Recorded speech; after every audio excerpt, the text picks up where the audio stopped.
Hey everyone! If you've ever replaced your drone's gimbal or one of its motors, this is something you must know before flashing firmware or trying calibration.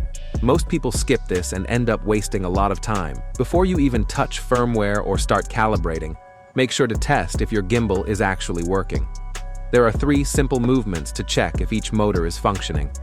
This is the first movement to check side motor by tilt the drone up and down.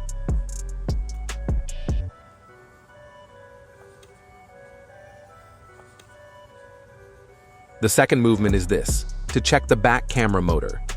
It's trying to stabilize the camera.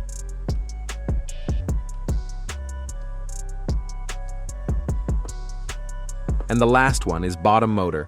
Turn your drone left and right, then the camera will follow your turn.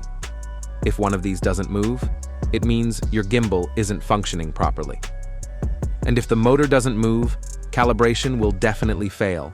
This method works for other drones too, not just the one I'm showing here. It's a quick way to figure out which motor isn't working. But here's something most people don't realize. The problem isn't always the motor. Most of the time, the issue is the gimbal cable. These cables have over 50 tiny lines inside.